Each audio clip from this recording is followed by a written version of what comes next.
Hi there, guys. So I'm working over this new track, and it's very different from the Yngwie neoclassical I just did. This is more of like an indie pop thing, and it's really refreshing to not do the shredding stuff and just go in for some almost like twangy high gain. Maybe I should raise the volume a little bit. Let's try it one more time.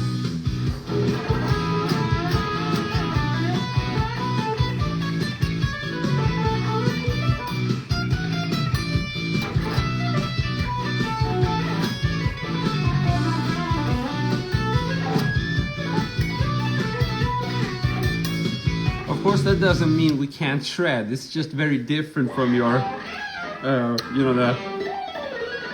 Yngwie stuff, that kind of thing. Instead, it's like just make some controlled noise. Pretty cool.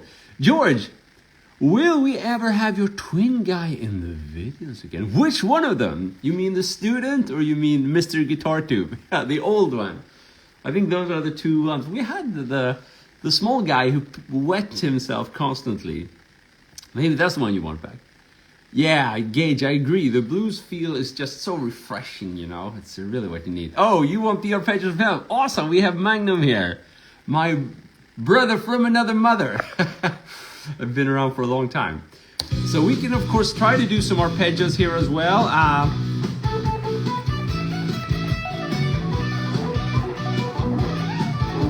I don't know, it just...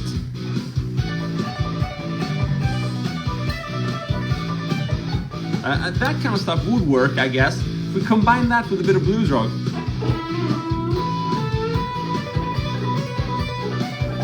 Actually, that's a very good idea. It sounds pretty cool. Let's try it some more. I just have to somehow transition into it from the blues rock. Let's try it one more time.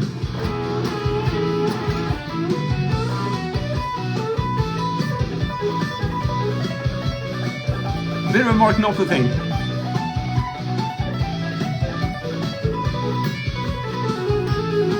Back to it. Very cool. I might include that into the final version. Guitar dude. Yeah. It's Mr. Guitar Tube with a mustache. I remember that guitar with the burst finish. Yeah. And the weird headstock. Yeah, that's the Parker guitar. You were part of the beginning of my guitar journey. Awesome, man. That's awesome to hear. It's very cool. We get to gather all the old timers here. We can keep jamming like time hasn't been as hard on us as it has. Yeah, it's the transition that's the tough part. Yeah, I agree. And that's actually very fresh if you can go between blues, rock, and more like a neoclassical thing. Are we living in a simulation? Why? Why are you asking? Does it feel like that? Let's try it one more time. So one more time.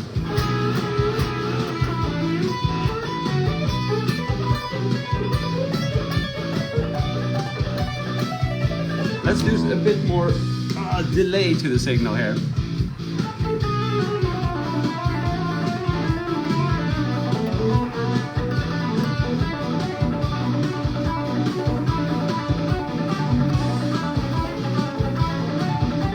Why does it feel like a simulation? I'm getting curious.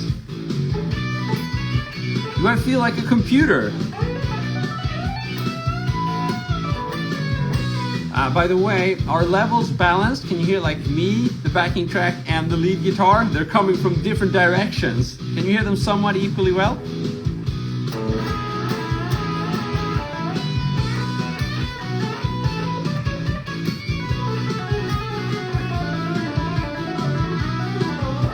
Rules and laws are important, but not in music. In music, you gotta break the rules. So let's do exactly that.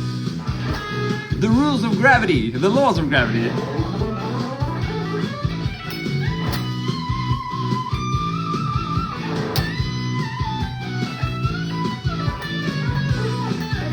Thank you, ABS.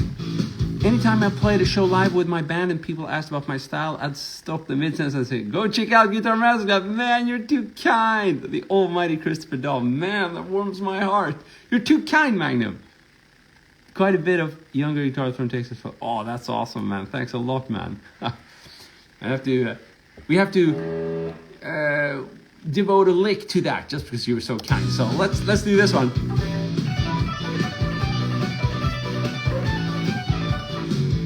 So I'm just doing this. This is the Magnum lick now. So just 1, 2, 3, 4, 14, 10, 12, and then back up. So, and then all you do is you change the top note. Play 16th notes, and it's a really cool rhythmic lick, and that's the Magnum lick now. Let's try it.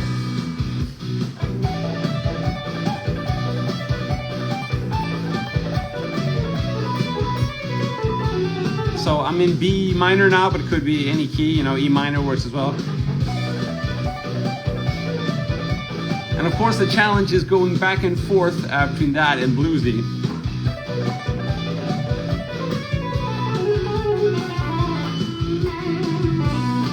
And I messed up. But thanks a lot, man. It means the world, man.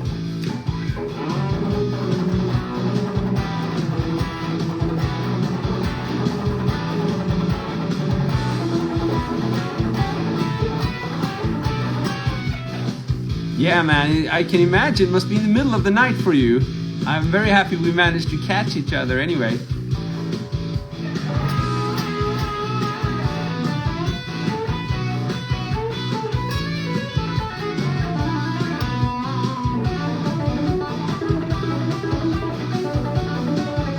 There's a variation of the Magnum lick.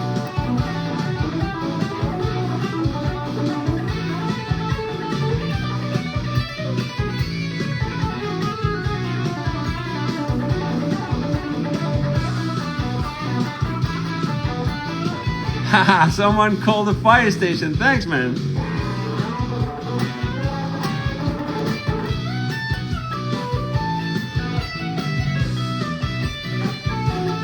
So actually what I'm working on now is it's like like an indie pop kind of track, but I wanted to use it as an excuse to just play like pentatonics in the first box, but add all these extra notes. Because I know there are a lot of people struggling with that. They're basically playing those loud notes, but they're having problems making the other notes work. So when I'm playing this, even though I'm relying on this like first position here, I'm still adding all these in-between notes. And that's really the key here to make it sound cool. You're new here, Ivani. Awesome, man. Thanks a lot for following, man. Tesla love song. No, I don't. Sorry, mate.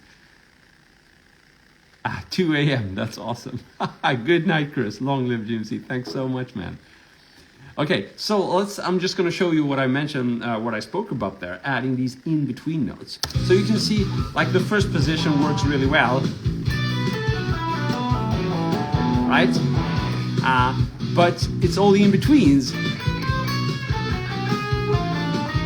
And that can sound a little bit weird if you don't know how to include them. But if I play the same notes,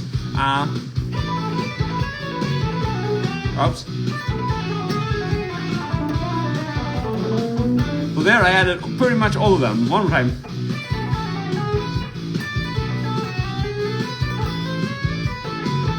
And that sounds a bit more fusion. Let's try one more time.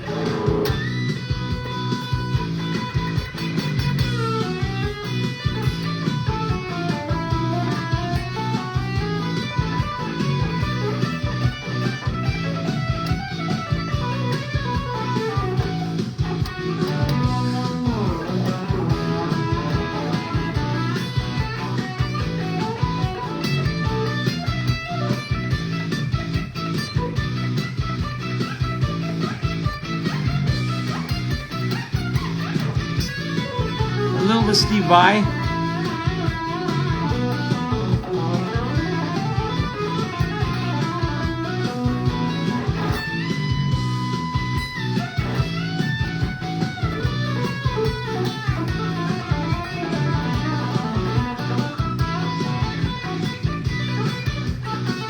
So something I like with this track as well, it's I usually try to write, or whenever I get a chance to just start a new backing track from scratch with like a blank paper, I usually stick around 100 BPM because I know it's comfortable. But that's a shame because now I've done it in 145 BPM, so you have to like adapt the different kind of licks and more, maybe do more 16th notes if you want to play decently fast.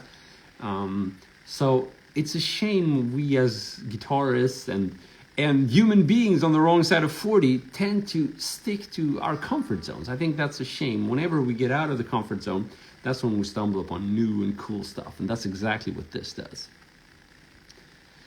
Cool question there. Would you rather have legato skills of an Alan Holdsworth or alternate picking skills of Paul Gilbert? So anytime the legato style of Alan Holdsworth, because it's so incredibly much more flexible. The reason to have, well, in an ideal world, I would combine both, of course, because what you get from the Paul Gilbert picking approach is a kind of attack and tone, aggressive tone, that's hard to match. But you have to consider that Alan Holdsworth did actually pick a lot of notes in the 70s, but then he adapted the old legato style. So for a while there, I think you had a combination, but according to him, and we know that's the truth, it's not nearly as flexible when you're combining picking with legato. Just legato is so much more versatile of a technique. So yeah, legato.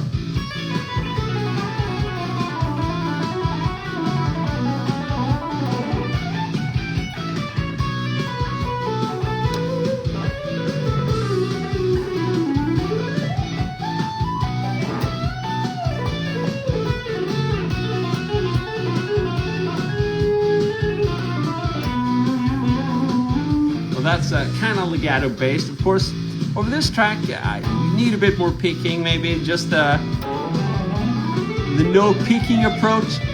It's fluid, but it's not as rhythmical. And here, this track just oozes rhythm, so we gotta follow that. Whoops. Yeah, Sean Lane is awesome, and he's also a good mix with legato and picking. Was awesome. I mean, his Powers of 10 album is really epic. It's up there among the absolute best, I think, fusion albums that still has, impressive guitar work. And he did a lot of these stretchy stuff, right? Which is really hard to do on a Les Paul. That's one. Oh.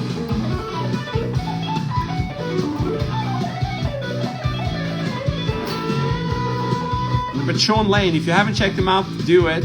He's incredible. He's really, really a very special guy with fantastic technique.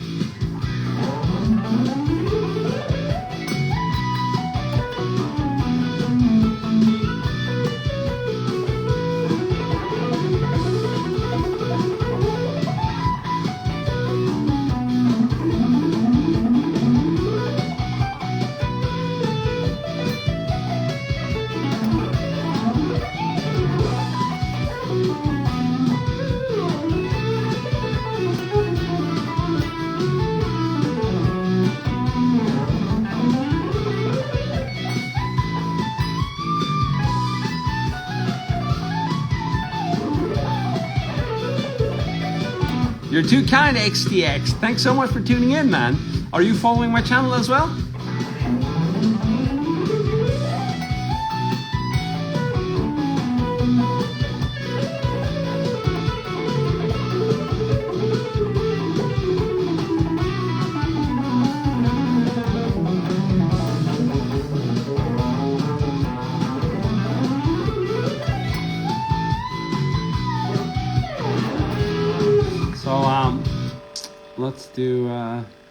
Let's do the transition here.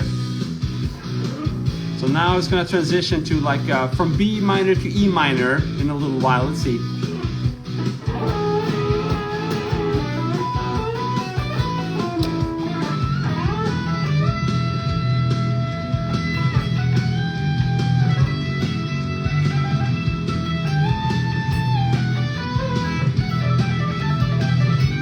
Back to B minor.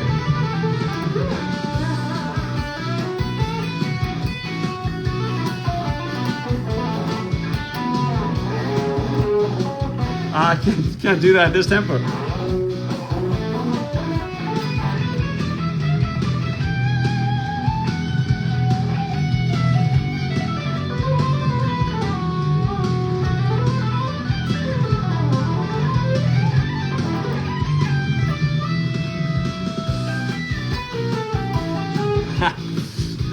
So yeah, that's the track I'm working on. Hopefully it'll be done in a week or so, and you can check it out.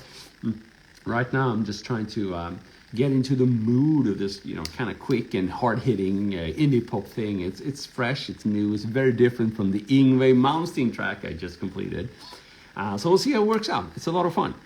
Any advice on how to improvise over a more complicated jazz fusion track? Well, this is the exact opposite, right? Where I've kind of stick to pentatonic positions, but you would do the opposite if you're on a fusion track, right? You wouldn't move between the first positions.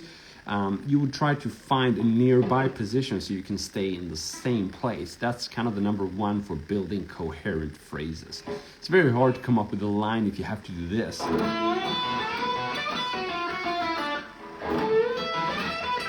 Right? So instead, if you have a key change, you want to stay in the same position, so you gotta learn to play all these scale positions all over the neck. That's the only way you can visualize like a different scale but in the same position. So if I'm in B minor and I have to switch to E minor instead of going up here, then I'm gonna do this: B minor, E minor,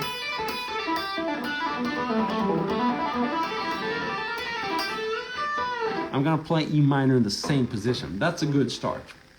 And then it's a whole world of things. And, I come from a rock school, so I'm not your, altered dominant scales guy. I do a little bit of that, but it's not really my main thing. But you can get as complex as you want with these, dissonant scales and, tension resolution. But a first start is really to be able to follow the chord changes, whatever you're doing, in one position, so you don't have to move around. It gets very hard to, come up with, as I said, some improvised lines where you constantly have to move between different positions. It can be a cool effect in a rock track, but it's not your, fusion thing. Cool question, by the way. So I'm actually going to end the stream now. I'm going to focus on the track. As much fun as I have jamming with you, but it's hard for me to give my 100% devotion, if I really want to write something, because I'm trying to keep track of what you guys are saying as well. So thanks a lot for tuning in. It's been amazing. It's been a pleasure. You've been awesome, and I've been Christopher Dahl. See you soon again. Cheers.